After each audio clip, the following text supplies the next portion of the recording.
Вітаю, друзі! Ну що, давайте поговоримо про важливе, бо є дуже цікаві моменти. Угорщина повернула конфісковані гроші Ощадбанку. Про це повідомив Зеленський. До речі, я не пам'ятаю жодного разу, щоб Зеленський по якісь такі історії би озвучував. А тут от за ці гроші, за це золото дуже хвилюється. До речі, про гроші згадує, а про золото мовчать.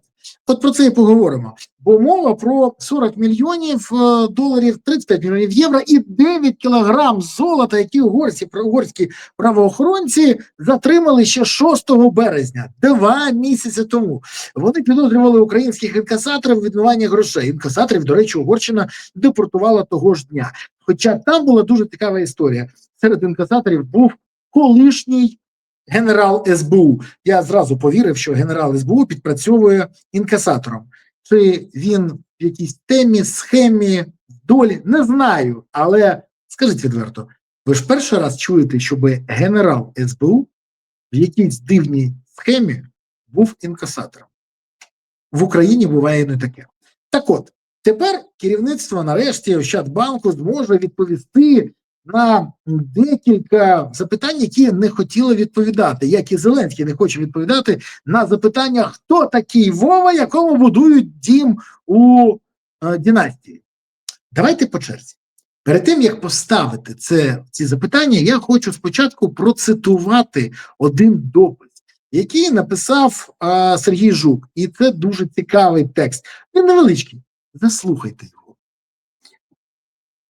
Братва, так ви ж спалилися.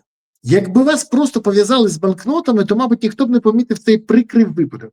Наркоту ганяють, а тут якісь бабоци, дитячий белькіт. Але везли метал. Ті, хто не в курсах, золото – дуже клопітна справа в банківському середовищі. Весь драгметал має бути не просто сертифікований, він має бути в спеціальному контейнері, захисної упаковки. В інтернеті почитайте, до речі, про це там дуже багато інформації. Непорушність такого контейнеру дозволяє стверджувати, що метал не підробний, відповідає стандартам сертифікату на цій самій упаковці, серійний номер, тип металу, вага, виробник тощо. А на зображеннях, які виклали угорці, будь-яка упаковка на металі відсутня. Золото не запаковане. В банківській справі таке дійсно буває, так. Але якщо упаковка розкрита або пошкоджена, то на момент якоїсь комерційної угоди такий метал потребує проходження лабораторного дослідження. З подальшою муміфікацією в новий контейнер, до ціла інструкція від самого Нацбанку України. Про це може яскраво розказати пан Пишний. І він же добре знає цю інструкцію. Тож питання, як інкасатори мали здавати цей метал, який зразу був не в упаковці?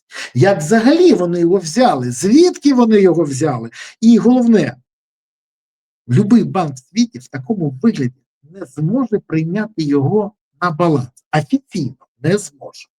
Тож, пише Сергій Жук, шановні друзі, ви люди дорослі, далі додумайте. Скажіть мені, будь ласка, чи є у вас запитання дійсно, що там відбулося?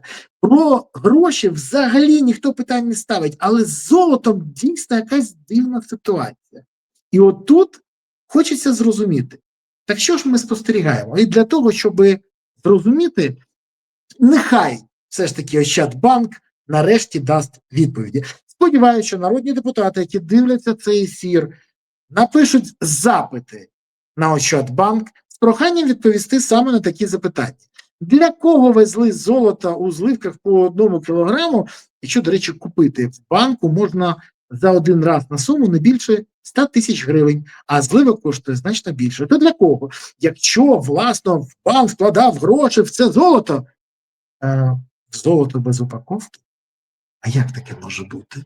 Поясніть, будь ласка, бо з попередньої інформації, яку я тільки що озвучив, зрозуміло, це порушення інструкції Нацбанку. Чому золото не в банківській упаковці? Дуже цікаво. І взагалі, що завадило залишатися цьому золоту в банківській упаковці? Що робив екс-генерал СБУ з дуже сумнівною репутацією в тих автівках? На якій підставі він там знаходився і, до речі, яке завдання виконував іде контракт з ним навіть заднім числом. Дуже хочеться подивитися умови співпраці, договори, як його страхували. А це окреме питання. Чи був застрахований вантаж? Бо якщо був, то чому страхувальник до сьогоднішнього дня не компенсував це золото і гроші? А якщо не був, то з якої причини не страхували вантаж? А ще, чи була зброя у інкасаторів? Бо якщо інкасатори озброєні, то відсоток страхування значно нижче, ніж коли без зброї. А якщо без зброї, це що за інкасатори? Нафіга вони взагалі потрібні? Тож, як бачите, питань така кількість, і всі вони вимагають відповіді. Бо з грошима, ще раз кажу, взагалі ніяких питань. А питання до золота, і більше того, вони не зникнуть. І навіть коли влада зміниться, якщо зараз банк не захоче відповідати, то ті люди, які відповідали за транспортацію, логістику, інкасацію, вони вимушені будуть відповідати. А ще дуже цікаво, дуже цікаво, це питання з зірочкою. А президент України лише за окремі вантажі банків вписується, це за всі інші. І чому, згадуючи про гроші, він забуває про золото? Що саме завадило йому згадати про це золото? Це лише перші запитання до Ощадбанку. Далі будуть ще. Цікаво, чи для відповіді будуть питати дозволу у Пишного. На це запитання, до речі, можуть не відповідати. Це ж риторичне питання, і всі розуміють, про що йде мова. А взагалі, Володимир Олександрович останнім часом банкам дуже багато уваги приділяє. То заявляє, що Сенсбанк може бути приватизований, має бути приватизований, при цьому негайно, без затримок і вже в цьому році. Це для того, щоб його хто приватизував? Просто цікаво. Окремо Міндіч, Цукерман, чи ці люди, які зможуть поховати цю інформацію, яка тільки там була, про зв'язки з цим організованим злочинним угрупуванням. Але, знову, це історія взагалі про інше.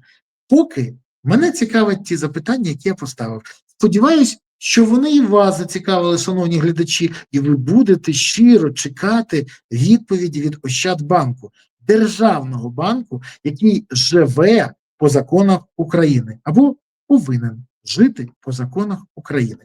До речі, коли банк буде вигадувати історію, що це золото везли ювелірам, заздалегідь хочу сказати, ви домовляєтесь з ювелірами, щоб вони показали і обіг такої кількості, і багато іншого. Бо коли будуть проблеми з поясненням, навіщо стільки золота окремим ювелірам, в яких нема таких оборотів, ой, як весело буде, повірте.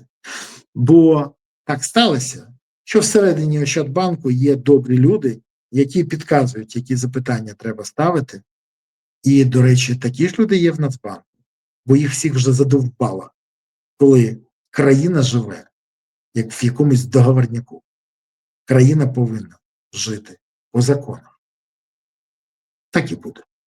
Дякую, що дивились, дякую, що підписались, поставили вподобайку, прокоментували і поширили відео. Окремо подяка за те, що ви підтримуєте ЗСУ, що донатите на ЗСУ, приєднуєте до ЗСУ, допомагаєте ЗСУ, що ви розумієте, поки є ЗСУ, є майбутнє України. Не буде ЗСУ, не буде лише майбутнього. Країни не буде. Тож гуртуємо всі навколо потреб ЗСУ, щоб у України було гідне майбутнє.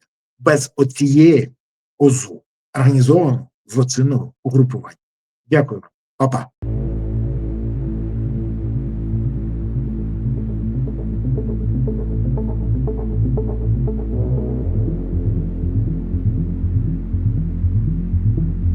Thank you.